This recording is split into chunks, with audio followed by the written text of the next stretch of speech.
like being an Englishman with very, very little knowledge of this, because we follow the English Premier League, and coming over here, I love immersing myself in sport and culture over here. It's so much fun. I love visiting America so much. Thank you so much for having me here.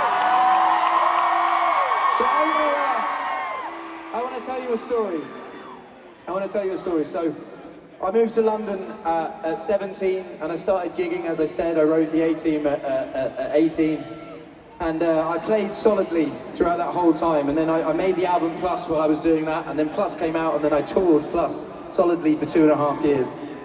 And then whilst touring Plus, I made Multiply whilst touring Plus. And then as soon as the Plus tour ended, I started the Multiply tour and toured that for 2.5 years. And at the end of that, my family said to me, take some time off, find a hobby.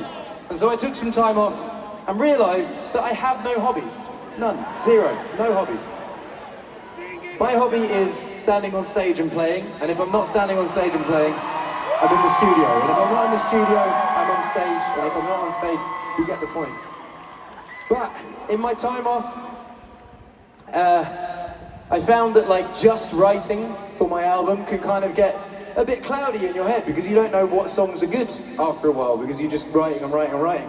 And what I found was fun was just collaborating and writing for other things and other projects. And I've had some songs that have been sung by other people that have gone on to find a lot of success. I would love to play one for you now. I wrote this back in 2015 on a tour bus, and it goes like this. These are calm songs, man. These are calm songs. That's happened once before on this tour, and it happened just before the A-Team again. I don't know what it is about this song getting people riled up.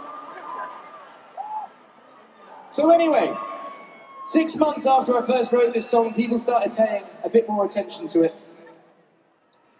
And then it became my first hit in the United Kingdom, and then it became my first hit in Europe, and then my first hit in Australia, and then my first hit in Asia, and my first hit in South America. And I remember the record label at the time saying, we should take this song to America and see how it does. And there's been a long history of artists that get very, very big in the United Kingdom and then come over to America, and America are like, we're good, we're good. And so I came over here with no expectations other than I just wanted to travel your amazing country and see the culture and the food and meet the people. And thankfully, you guys liked the song. And the reason that I'm telling you this now is I still find it very surreal, and I do not take this for granted, because it wasn't that long ago that I was playing in pubs and no one cared. And now I get to come to Kansas City, Super Bowl champions, and get to play in this wonderful stadium. Can we pass it up? Right. I will get back to singing perfect, but I feel like this is like the first time so far.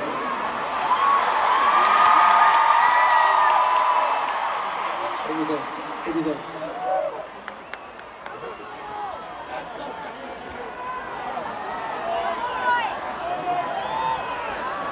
It's a girl!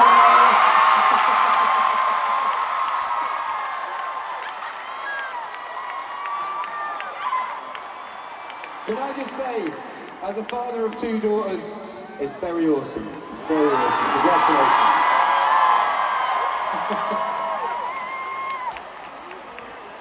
Congrats, guys. Do not take this for granted. I really don't.